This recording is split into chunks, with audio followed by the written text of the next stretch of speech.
કોઈ પણ શાનદાર બિઝનેસ આઈડિયા હોય ને એની પાછળ એક બહુ મોટો સવાલ હંમેશા ઊભો હોય છે કે ભાઈ આ બધા માટે પૈસા ક્યાંથી આવશે. અને આ જુઓ, ખાલી હિસાબ કિતાબનો સવાલ નથી, આ તો આખા બિઝનેસના ભવિષ્યનો પાયો છે. તો ચાલો આજે આપણે એ બે મુખ્ય રસ્તાઓ વિશે વાત કરીશું જે મોટાભાગના ઉદ્યોગ સાહસિકો પોતાના સપનાને હકીકતમાં બદલવા માટે અપનાવે છે. આ એ પોઈન્ટ છે જ્યાં મોટાભાગના સારા વિચારો પણ અટકી જાય છે. ભંડોળનો આ સવાલ છે ને એ ખાલી એક અડચણ નથી, પણ એક એવી ચાવી છે જે કદાચ બિઝનેસના બધા દરવાજા ખોલી પણ શકે અથવા હંમેશા માટે બંધ પણ કરી શકે છે. તો કઈ ચાવી પસંદ કરશો, પોતાની કે પછી ઉધાર લીધેલી? ખબર છે, આ સવાલનો જવાબ જ બિઝનેસનું આખું ડીએનએ નક્કી કરે છે. શું સંપૂર્ણ કંટ્રોલ પોતાના હાથમાં રાખવો છે કે પછી ઝડપી ગ્રોથ માટે થોડું રિસ્ક લેવા તૈયાર રહેવું છે? બસ આનો જવાબ જ આગળનો રસ્તો નક્કી કરશે. અહીંથી રસ્તો બે ભાગમાં વહેંચાઈ જાય છે. એક રસ્તો છે આત્મનિર્ભરતા અને 100% માલિકીનો, જ્યાં દરેક નિર્ણય પોતાનો હોય છે. અને બીજો રસ્તો છે ભાગીદારી અને ઉધારનો, જે આપણને ઝડપથી આગળ તો લઈ જાય પણ એની સાથે અમુક શરતો પણ આવે છે.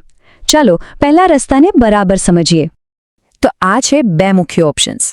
એક તરફ છે માલિકીનો માર્ગ, જાણે કે આપણે પોતાના જ બગીચામાં બીજ વાવીએ છીએ અને એના ફળની ધીરજથી રાહ જોઈએ છીએ.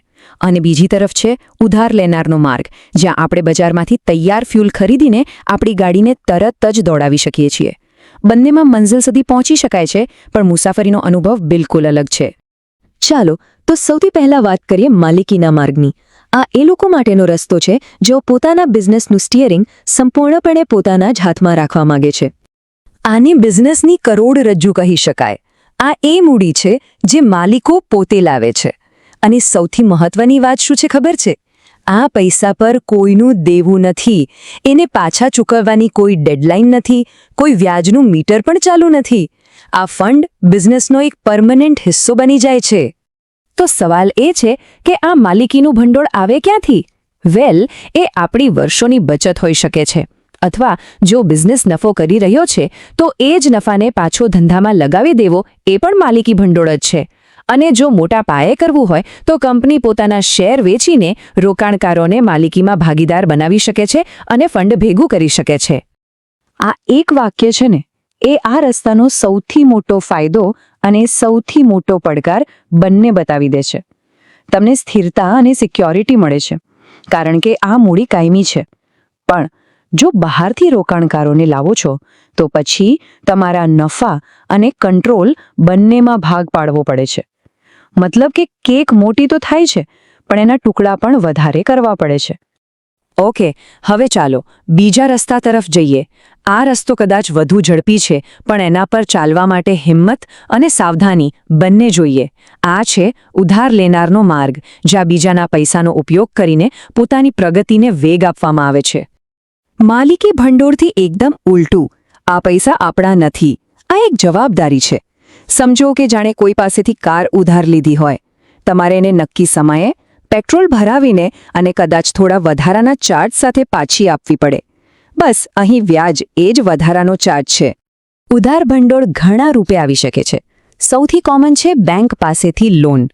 મોટી કંપનીઓ ડિબેન્ચર્સ બહાર પાડે છે, જે એક પ્રકારનું લોન સર્ટિફિકેટ છે જે રોકાણકારોને વેચવામાં આવે છે. એટલું જ નહીં, આપણા સપ્લાયર્સ પાસેથી ઉધાર પર માલ ખરીદવો એ પણ એક પ્રકારનું શોર્ટ ટર્મ ઉધાર ભંડોળ જ કહેવાય. આ વાક્ય બધું જ સ્પષ્ટ કરી દે છે. ઉધાર ભંડોળ બિઝનેસને તરત જ એનર્જી આપે છે.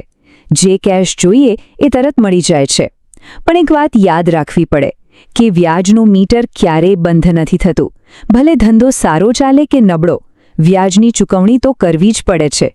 આ કોઈ ભેટ નથી, આ એક સોદો છે.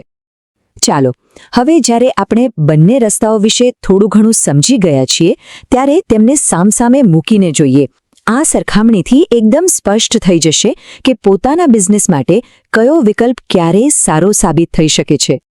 ચાલો આ તફાવતોને જરા ઊંડાણથી સમજીએ. સૌથી પહેલા કંટ્રોલ. જો માલિકી ભંડોળમાં ખાસ કરીને જો પૈસા પોતાના હોય તો સ્ટીયરિંગ આપણા હાથમાં જ રહે છે. પણ હા, જો શેર વેચીએ તો નવા પાર્ટનર્સ આવે. ઉધાર ભંડોળમાં બેંક ત્યાં સુધી માથું નથી મારતી જ્યાં સુધી આપણે હપ્તા બરાબર ભરીએ છીએ.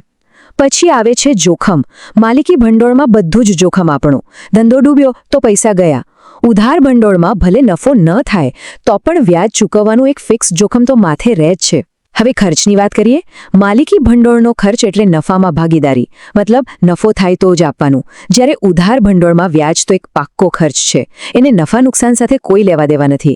અને છેલ્લે કાયમીપણું. માલિકી ભંડોળ કાયમ માટે ધંધામાં રહે છે, જ્યારે લોન તો એક નક્કી તારીખે પાછી આપવી જ પડે છે. તો આ બધી સરખામણી પછી સવાલ એ થાય કે સાચો રસ્તો કયો છે? શું 100% માલિકી જ બેસ્ટ છે, કે પછી ઉધાર લઈને ઝડપથી ગ્રોથ કરવો વધુ સારું છે?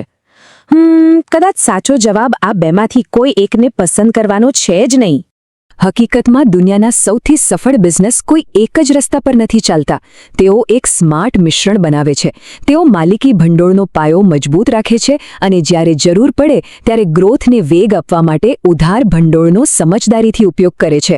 આ વ્યૂહાત્મક મિશ્રણને જ ફાઇનાન્સની દુનિયામાં કેપિટલ સ્ટ્રક્ચર અથવા મૂડી માળખું કહેવાય છે. મૂડી માળખાને એક રેસિપીની જેમ સમજી શકાય. જો બહુ વધારે ઉધાર ભંડોળ એટલે કે મસાલો નાખી દો તો તે જોખમી બની શકે છે.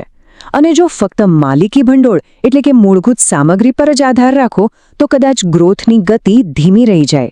યોગ્ય સંતુલન જ કંપનીની નાણાકીય તંદુરસ્તી અને ભવિષ્યની સફળતા નક્કી કરે છે. અને આ જ એ છેલ્લો સવાલ છે જેનો જવાબ દરેક ઉદ્યોગ સાહસિકે શોધવાનો હોય છે. આનો કોઈ એક રેડીમેડ જવાબ નથી. કોઈ પણ બિઝનેસ માટે પરફેક્ટ ફાઇનાન્શિયલ મિક્સ શું છે? એ તો તેના લક્ષ્યો, જોખમ લેવાની ક્ષમતા અને સપના કેટલા મોટા છે તેના પર આધાર રાખે છે. આ વિચાર સાથે આજની આ સમજૂતી અહીં પૂરી થાય છે. વિચારતા રહો અને યોગ્ય માર્ગ પસંદ કરતા રહો.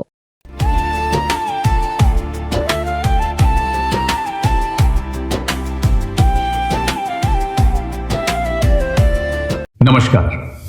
क्या आप स्कूल में नौकरी ढूंढ रहे हैं लेकिन सही वैकेंसी की जानकारी आपको समय पर नहीं मिलती? और अगर आप एक स्कूल चला रहे हैं तो क्या आपको भी योग्य और भरोसेमंद स्टाफ ढूंढने में परेशानी होती है? आज यही समस्या हजारों लोगों और स्कूलों के सामने है. दोनों को एक दूसरे की जरूरत है, लेकिन फिर भी दोनों एक दूसरे तक पहुंच नहीं पाते. यही समस्या हमने देखी और इसी से जन्म हुआ SchoolCareer.in का.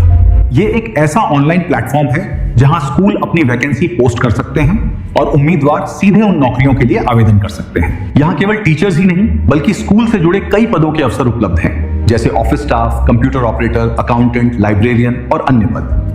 हमारा लक्ष्य है स्कूलों और योग्य उम्मीदवारों को एक ही मंच पर जोड़ना. अगर आप स्कूल में अपना करियर बनाना चाहते हैं या अपने स्कूल के लिए बेहतरीन स्टाफ ढूंढना चाहते हैं तो आज ही विजिट कीजिए www.schoolcareer.in. छोटे शहर से बड़े शहर तक अवसरों की भरमार है. तरक्की के सफर में बस आपका इंतजार है. सही जॉब और सही करियर अब बस एक क्लिक की दूरी है. सपनों को सच करना अब सबसे जरूरी है. सुबह की चाय, जॉब की टेंशन अब भूल जाइए, सीधा मिशन. वेबसाइट पे जाइए, प्रोफाइल बनाइए, अपनी स्किल्स का डंका बजाइए. टीचर बनना हो या एडमिन का काम, यहाँ मिलेगा आपको सही मुकाम.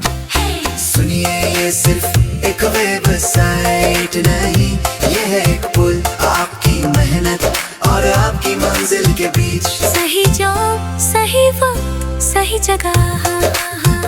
SchoolCareer.in आपका कल हमारे साथ कुकुर खड़ा हो मुसाफिर, मंजिल बुलाती है. SchoolCareer.in किस्मत जगाती है. सिर्फ टीचर्स ही नहीं यहाँ अवसर हैं अपार. टीचर, क्लर्क या प्रिंसिपल, जो भी आपका ख्वाब, यहाँ मिलेंगे आपको अपनी हर मुश्किल के जवाब. रजिस्टर कीजिए और देखिए कैसे खुलते हैं द्वार. सफलता खड़ी है द्वारे, करने को आपका इंतजार. स्कूल पोस्ट करें वैकेंसी, उम्मीदवार करें सीधा आवेदन. हमारा लक्ष्य है सबको एक ही मंच पर लाना. शिक्षा के इस क्षेत्र में एक नया दौर लाना.